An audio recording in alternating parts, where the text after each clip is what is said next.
Please do your thing. Just do your thing. Shit.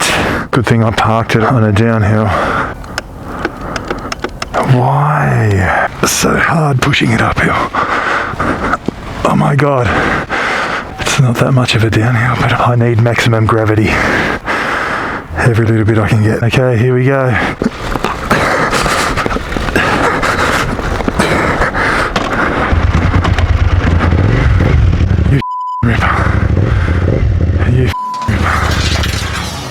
So the plan is to head directly to Perth, but I'm going to miss out on parts of the trip. Unfortunately, Wave Rock, Buckley's Breakaway, and also the Stirling Ranges. I'm going to miss all those out because I'm going directly to Perth from here.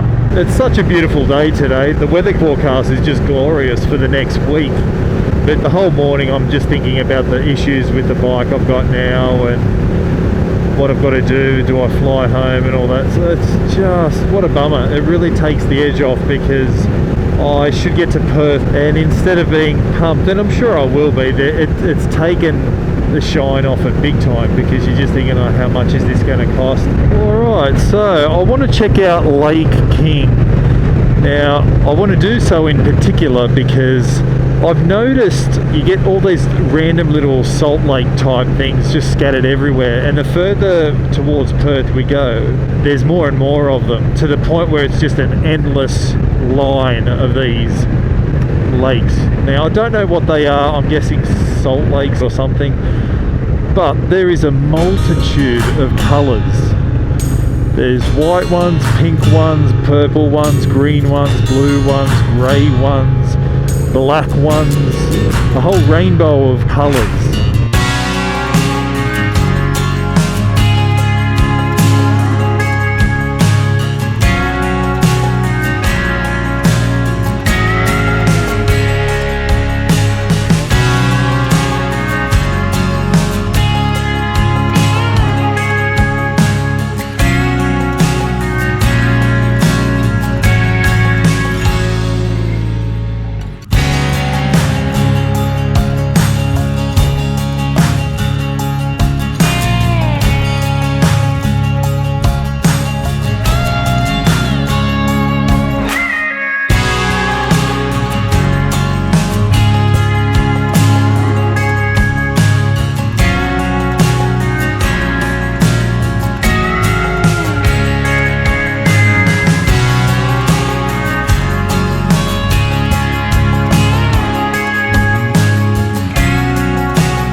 I'm not comfortable fueling the bike when it's going. I used to do it in the bus, but that's diesel and it wasn't so much of an issue, but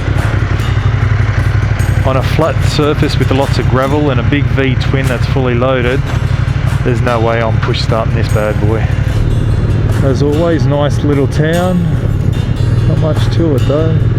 A bank, a pharmacy, a bakery, petrol station, cop shop, supermarket and a hotel. That's it. Thanks for coming. Thanks Lead Grace. Love your work.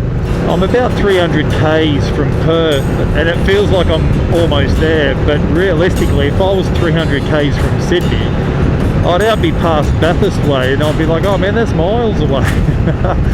So realistically I'm still miles away from Perth. But I'm starting to get a bit bubbly now. I'm like, oh my god, I've ridden across the country. Yeah!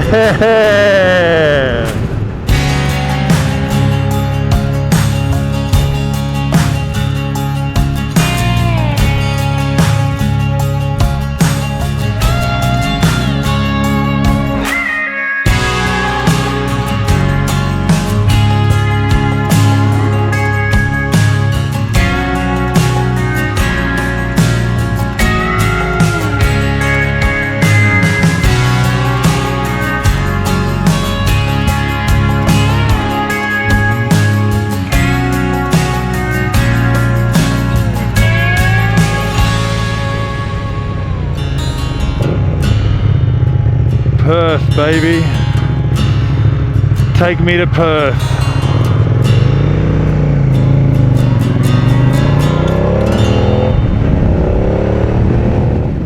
so today was a big day. Welcome to the city of Perth. I'm just on the outskirts of the city. I'm not right in the middle. But big day coming in from Esperance. Now, unfortunately, going direct from Esperance to Perth, I've had to cut out some parts of the trip because I need to get the bike fixed at the Aprilia dealer. But a big day, over 700 Ks today. The funny thing is though, because of the starter motor issue with the bike, I never turned the bike off from 9 o'clock this morning. Every time I fueled up with the engine running, to the questionable looks from other people, but I was just simply too scared to turn it off. I thought, if I've got to push it, anyway, I've gone through that a million times. I won't keep rambling on about the bike, but I'm in Perth. And the funny thing is, this motel that I'm staying at is on the Great Eastern Highway. Now, remember at the start of the trip, I started in Sydney at Central Station on the Great Western Highway, and I said that once I get to Perth, it's called the Great Eastern Highway. Well, turns out that I'm staying in a motel on the Great Eastern Highway, literally on the other side. Regardless of what's happened the last day or two, I've got to say the trip's been unbelievable. I've ticked off everything I've wanted to see. Whether or not the pink lakes were pink and all the other stuff, that's out of my control, but I've ticked them off anyway. So hopefully the vision that you've seen by the drones and all that sort of stuff, I hope that you enjoyed it as well. So I can't wait for tomorrow. I'll make my way into Perth City and say that I've literally gone from Sydney all the way to Perth.